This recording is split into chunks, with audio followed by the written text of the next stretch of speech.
Les ministres du développement local Mahmoud Sha'raoui et du tourisme et des antiquités Khaled El Anani ainsi que le gouverneur de Kafr el-Sheikh Gamal Noureddine ont inauguré il y a 2 semaines la 2e étape du chemin de la Sainte Famille après son développement et ils ont également visité l'église de Sakha dans le gouvernorat. Ce chemin de la Sainte Famille est très important et j'ai le plaisir d'avoir actuellement avec moi en ligne Monsieur Simon Sayer, guide touristique et expert en tourisme qui va nous jeter la lumière sur ce chemin. Bonjour, Monsieur Simon Sayer, bonjour. Bonjour.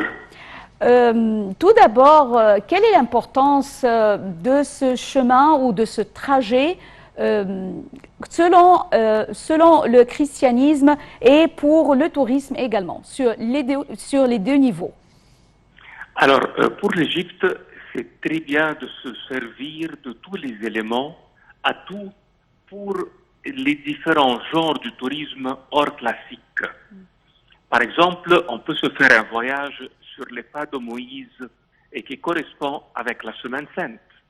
On peut faire la semaine pour l'arrivée de la Sainte Famille avec Noël.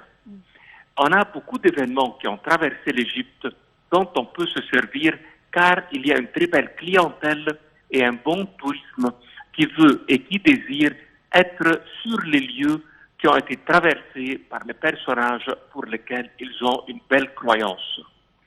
Le tourisme en Égypte concernant la Sainte Famille, il a été bien béni par le Vatican. Le Vatican, il a déclaré, ça fait quelques années, que c'est un pèlerinage de faire l'Égypte sur les pas de la Sainte Famille.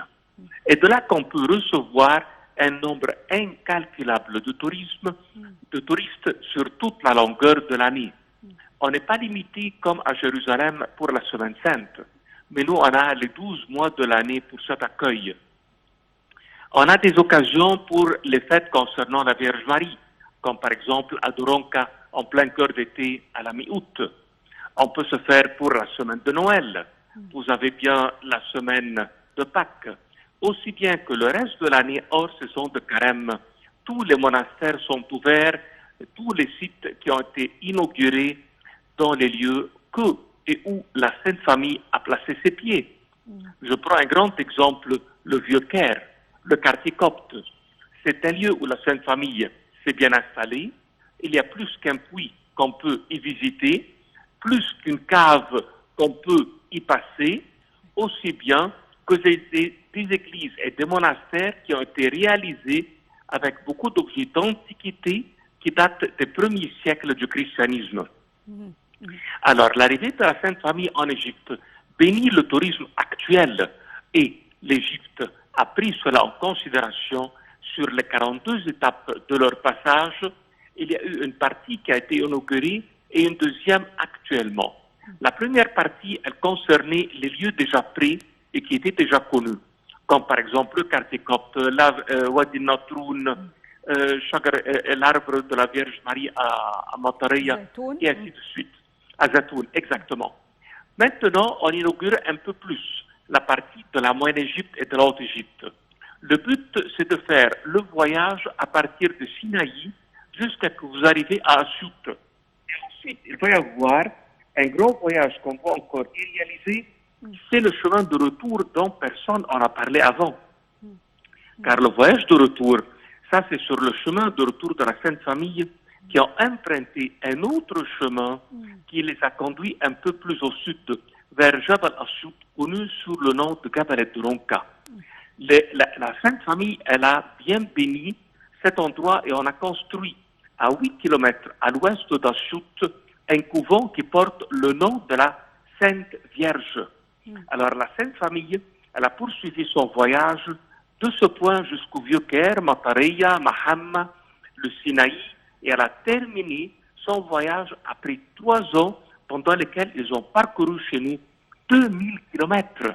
Alors quand les groupes vont venir et vont réaliser chez nous 2000 km, à ne jamais oublier le nombre de nuits touristiques qui nécessitent cela, le nombre d'hôtels qui doit être réalisé, les billets d'entrée et tout le commerce qui va être autour en plus l'image positive de l'Égypte qu'elle accueille les chrétiens du monde entier. Le transport à cette époque, c'était bien sûr difficile. Aujourd'hui, on a les bus, alors les autoroutes et les routes se réalisent. Dans le temps, ils ont utilisé les embarcations qui ont été sur le Nil. Et de là qu'on peut se faire des mini-croisières et des travaux sur les îlots. D'ici que le parcours qui a été fait à l'époque en petits bateaux et des chemins qui ont été réalisés à pied, nous, on peut encore réaliser des randonnées. Bien sûr, avec la chaleur d'été, il va y avoir des stations d'arrêt. Avec le froid de l'hiver, il va y avoir des restaurants pour nourrir les gens. Oui. Alors, ce voyage qui a été dans le temps pénible et, au vrai sens du terme, l'enfant Jésus avec sa mère, la Vierge Marie et Joseph, l'ont enduré par amour pour nous. Et nous, on doit en faire de cela un travail qui va être la lumière pour le monde entier, car il y a un manque énorme pour ce sujet. La semaine sainte en Égypte, elle était toujours très bien célébrée. Alors, entre le carême qui se fait pour faire commémorer la passion du Christ, il faut comprendre que c'est un sujet qui est vraiment pour tout chrétien pendant quelques jours le sommet et le centre de l'année liturgique. Et de là que les chrétiens orthodoxes l'appellent la grande semaine. Et cette grande semaine fait pour le pays une très grande promotion touristique. Vous savez, entre la Roumanie, la Russie, tous les pays du monde sont très intéressés par l'Égypte pour ce.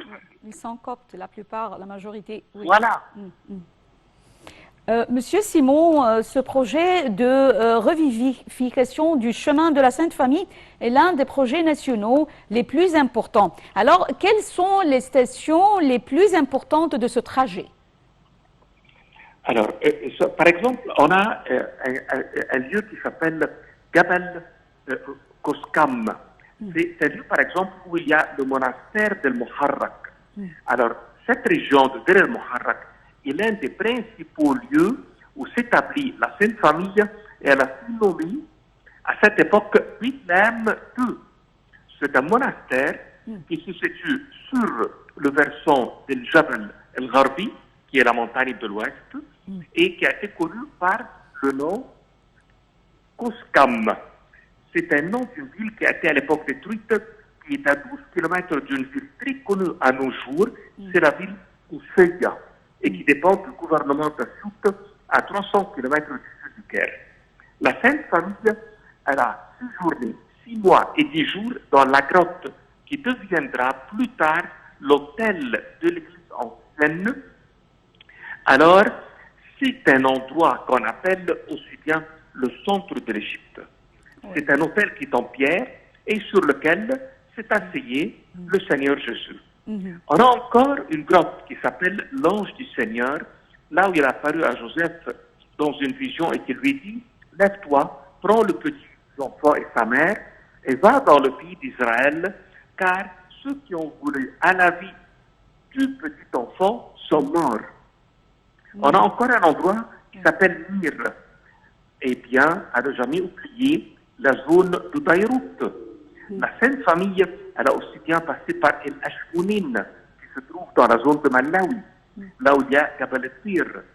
Ils ont traversé le fleuve du Nil, ils sont dirigés vers El Ashkounin, et dans ce village, il y a eu de nombreux miracles, et les idoles s'écroulèrent, et la Sainte Famille bénit El Ashkounin, et de cet endroit à 20 km, ils sont partis à Beyrouth, et de Beyrouth, le shérif, la Sainte Famille, s'est rendue au village dont elle a parlé, qui est le village Koskam. Alors, à ne jamais oublier Gabel el-Kaf, la montagne de la main, car la tradition copte rapporte que la Sainte Famille, étant près de la montagne, un grand rocher faillit tomber sur elle, et le Seigneur Jésus tendit alors la main, et ayant interdit au rocher de tomber, celui-ci s'arrêta.